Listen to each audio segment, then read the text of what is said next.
Senhor presidente, Cidinho Santos, senadoras e senadores, eu estava inscrito para relatar uma audiência que tivemos hoje com a presidente do TSE, ministra Rosa Weber, eu, senador Cristóvão, senador Randolfo Rodrigues e o senador Otto Alencar. Mas, enquanto presidia a sessão, recebi a notícia, senadora Cátia Abreu, que definitivamente agora, senadora Gleice, senador Requião, o Supremo Tribunal Federal, que já tinha me dado uma liminar, uma decisão que me inocentava, como fez com Vossa Excelência e outros colegas, depois de anos que se fica sob suspeição, sujeito a todo tipo de manipulação, como foi feito na eleição, agora passa o período da eleição, e hoje à tarde, há poucos minutos, a segunda turma do Supremo Tribunal Federal me passa um atestado de bons antecedentes e que eu sou um senador ficha limpa. Não é fácil, nesses tempos que o Brasil atravessa, você lidar com a suspeição. Eu fui prefeito de Rio Branco, procurei com dedicação, uma boa equipe, dedicada também, trabalhando 4 anos, melhorar a cidade que eu nasci. E essas melhoras, essas mudanças estão lá. Elas também aconteceram nas pessoas. 2 anos depois, naquela época não tinha reeleição, eu fui eleito governador do Acre, com 38 anos. E governei o Acre, minha terra, fui reeleito com o maior percentual de votos do Brasil, naquele ano, no primeiro turno, e depois conseguimos fazer um governo muito melhor do que o primeiro mandato de governador, que foi difícil organizar o Acre, salários atrasados, crime organizado atuando, mas conseguimos unir o Acre de ponta a ponta, fazer o Acre prosperar. Nós tínhamos perto de 40 mil pessoas trabalhando quando eu assumi o governo. Quando eu encerrei, depois de 8 anos, já tinham quase 100 mil pessoas com trabalho, com carteira assinada. O Acre também saiu das páginas policiais e foi para as páginas de opinião e, em alguns casos, até de exemplo, tirando a educação do último lugar, pondo nos destaques. Fui trabalhar na iniciativa privada, depois, por 3 anos e meio. Foi me dado oportunidades importantes, até do ponto de vista material, talvez aí, não sei se merecedor pela capacidade de gestão, pela experiência de vida, pela visão que eu tenho de mundo. Eu procuro estudar sempre, aprender sempre. Deu até para ganhar dinheiro, organizar minha vida, da minha família. E depois fui eleito senador da República, que muito me honra estar aqui ainda falando como senador da República. 8 anos aqui no Senado, 8 anos, o único do meu estado, 8 anos, eleito pelo DIAP como um dos cabeças do Congresso. Procurei honrar a vice-presidência que ocupei por 4 anos e honrar o povo do Acre e do Brasil, dando a minha contribuição, sendo o que menos gastava do meu estado os recursos públicos aqui, o que mais apresentava projeto, o que mais estava presente no plenário, o que mais estava presente nas comissões. Procurei cumprir com toda a minha capacidade e dedicação bem esse mandato. Mas, nesse período, o Brasil já vivia a intolerância, o ódio, a enganação, a manipulação. E eu não estou aqui justificando nada. Eu estou tranquilo e sereno e em paz. Porque respeito e vou respeitar sempre o resultado das urnas.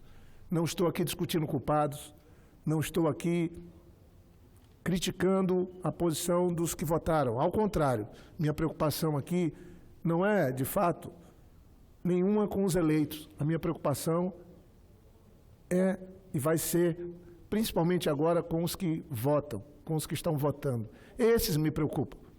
meu espírito público vai seguir com mandato ou sem mandato. E como o meu mandato se encerra dia 31 de janeiro, vai seguir sem mandato. Não nasci com mandato e a minha vida não vai seguir necessariamente com mandato.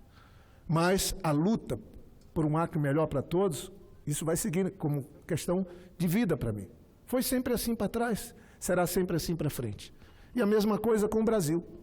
Mas hoje eu queria deixar bem claro que aqueles que manipularam durante a campanha, tentando me taxar de um político que tinha processo, um político condenado, um político que dependia da imunidade parlamentar, eu nunca dependi de imunidade nenhuma. Fui prefeito, governador, sou senador e não tenho um único processo contra mim. Nenhum. Quem agora atesta é o Supremo Tribunal Federal, nesse dia 23 de outubro de 2018. Isso eu falo para prestar conta para a opinião pública do Acre e do Brasil que me conhece, para os servidores do Senado, para os colegas do Senado. Mas essa decisão final veio, quem sabe, tardiamente, nesse Brasil de eleição fake news. E foi isso que nós fomos fazer hoje, tratando com a ministra Rosa Weber, presidente do Superior Tribunal Eleitoral. Nós não fomos lá atrás de questionar o resultado de eleição. Foi uma ação suprapartidária, senador Cristóvão, ex-governador, ex-ministro, ex-reitor da UNB, uma pessoa que tem atitudes aqui, em muitos casos, divergentes das minhas, o senador Randolfo, reeleito senador, o senador Otton, que é senador, que nem disputou a eleição, e eu. Fomos lá preocupados com o Brasil, preocupados com o uso desse recurso que nós conquistamos no mundo, a internet, a comunicação interativa. Eu estudo essa área, eu trabalho nessa área. Eu sei que isso é uma grande conquista do mundo, a possibilidade de nos comunicarmos em tempo real, usando os recursos dessa revolução tecnológica, da conectividade, da interatividade. Mas a ação criminosa que nós temos visto aconteceu nos Estados Unidos, na eleição. Até hoje está sob suspeição a eleição do Donald Trump, de que houve interferência russa na eleição do presidente Trump com Hillary Clinton. E aqui, no Brasil, eu não tenho nenhuma dúvida que essa eleição não vai acabar nunca. Se a última eleição, em 2014, ficou sob suspeição levantada pelo candidato perdedor Aécio Neves, gerou um impeachment, gerou um processo no Supremo, um processo no TSE, que depois levou a um julgamento da chapa Dilma-Temer. E essa eleição de domingo próximo? É a história que está sendo escrita. É a história. Eu sempre aprendi, desde garoto do Acre, um estado pequeno, na fronteira com o Peru e com a Bolívia, de que para chegar à presidência da República, a pessoa tem que ser direita. Tem que ter uma história de vida exemplar. Pelo menos deveria ser assim na democracia. 208 milhões de brasileiros. Na hora de escolher uma pessoa, homem ou mulher, um cidadão brasileiro ou uma cidadã brasileira para presidir o país, penso eu, deveríamos estar escolhendo o melhor com as melhores propostas, as melhores posições. É isso que nós estamos fazendo nesse momento no Brasil? É isso que vamos fazer no domingo? Eu tenho lido as frases, as posições medievais. São teses do século XIX. Triste Brasil, triste povo brasileiro. Eu me preocupo com quem vai votar. Eu não estou aqui fazendo da tribuna um palanque. Eu estou apenas dizendo que nós fomos lá na ministra hoje com um propósito, de que se apure, que a Polícia Federal com isenção, que o Centro de Combate à Guerra Cibernética do Exército, que eu visitei como membro da Comissão de Ciência e Tecnologia, sei que fazem um trabalho sério, se associem com as empresas, Facebook, WhatsApp e outras, para apurar se houve interferência econômica, empresarial, nas eleições. É simples de fazer, mas leva tempo. Por isso que eu falo que essas eleições do próximo domingo dificilmente vão ter fim. Elas vão deixar, talvez, tanta ferida na democracia e na vida nacional que posso falar aqui sem querer isso, mas pode ser que o pior ainda esteja por vir. Certamente o pior pode estar por vir. Eu tomara que o quanto antes o Brasil volte a ser aquele país que a gente falava, bonito por natureza, com um povo fantástico, de todas as cores, um povo amigo, invejado pelo mundo. É isso que eu sonho com o Brasil. Mas nós não estamos mais assim. O Brasil está doente, e acho que a nossa sociedade também está doente. A intolerância é que está vencendo. O ódio é que está vencendo. A brutalidade, as ideias antipedagógicas são as ideias que estão vencendo. Há algum tempo atrás, a discussão mais importante numa eleição era a esperança, era a proposta, era a fé, era a mudança no bom sentido. Agora, parece que o que conta na eleição é quem vai ser destruído, quem vai ser derrotado, quem vai ser pisado, quem vai ser desmoralizado. E, no fundo, tempos assim só podem ser vividos se cada um de nós tiver um pouco de culpa. Por isso que eu sempre fui crítico ao meu partido, ao Congresso, às instituições. Nós vivemos uma crise, mas essa crise também está no seio da sociedade. Está num certo inconformismo das pessoas, de quererem ser o que não podem ser, de inveja, de enfrentamento. Talvez a revolução tecnológica tenha tirado do anonimato pessoas de última, pessoas que são escória, pessoas que têm em toda a sociedade do mundo, pessoas que pregam o ódio, pessoas que não conseguem conviver em harmonia com ninguém, que são revoltadas com a vida. E agora, no anonimato das redes sociais, elas destroem a honra de pessoas, elas passam a ser importantes e até seguidas.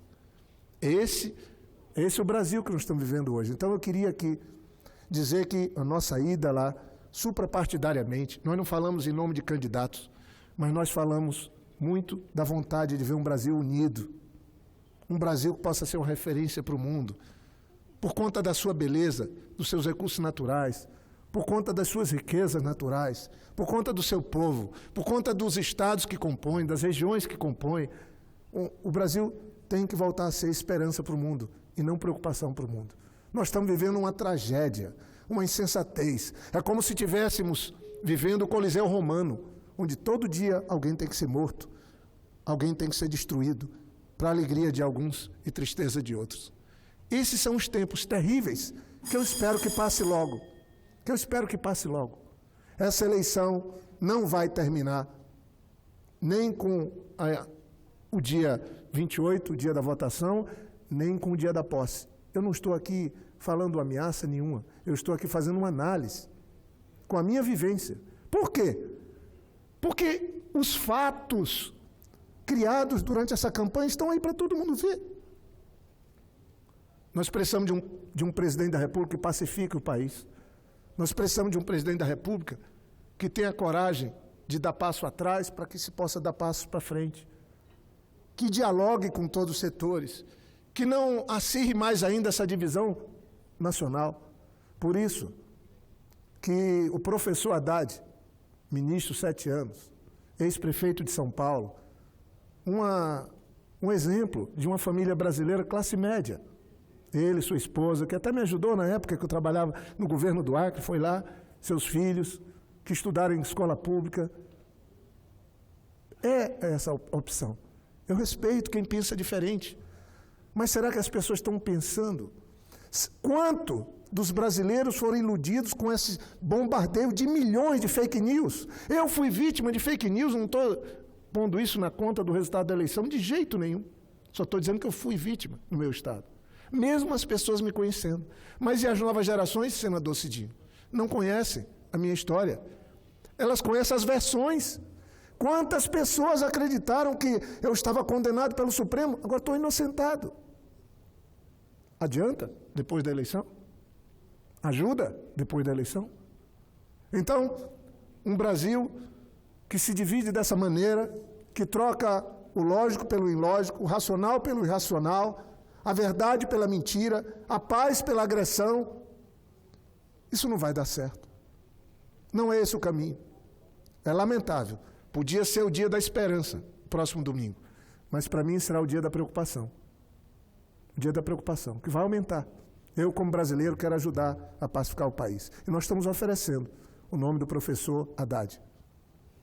Não é para fazer aquilo que nós fazíamos no nosso governo. É para fazer melhor. Nós fizemos coisas boas, mas também cometemos erros. Mas tem muita coisa boa que dá para a gente fazer que não foi feita. E tem muita coisa que foi errada que a gente não precisa fazer de novo. Mas, gente, é só pensar um pouco. Como era a sua vida em 2003? Você que está me assistindo ou me ouvindo pela Rádio ou TV Senado, como é que era a tua vida em 2003? Eu não estou dizendo que o mundo começou, o Brasil, em 2003, não. Eu sou daqueles que falam, olha, o presidente Fernando Henrique cumpriu lá sua missão. Deu a sua parcela de colaboração, independente de divergir do governo. Mas eu era governador e sei que algumas coisas boas que eu fiz foi por conta da ajuda que ele, inclusive, me deu, o governo do PSDB. Mas de 2003 até 2014, como foi sua vida? Ela melhorou? Você mudou para melhor sua vida? E agora entra-se numa campanha de ódio, como passando uma borracha na verdade, naquilo que se conquistou de 2003 até 2014. Eu queria que cada um parasse assim, antes do dia da eleição, e refletisse o que é que aconteceu na minha vida e da minha família. Se a ampla maioria foi uma desgraça, minha vida piorou, minha família também piorou, meus filhos não estudam, todo mundo... Eu ficaria calado aqui. Até 2014 era pleno emprego no Brasil. Até 2014 as pessoas estavam melhorando de vida. Depois o Brasil entrou num confronto de brasileiros contra brasileiros, de enfrentamento da própria democracia, e nós estamos colhendo os frutos dessa intolerância. E do pior jeito. A diferença de um remédio para o veneno é o tamanho da dose. E eu não tenho nenhuma dúvida que fique constando aqui nos anais do Senado. Não é nenhuma ameaça. O Brasil quer curar a doença com veneno. A dose é cavalar.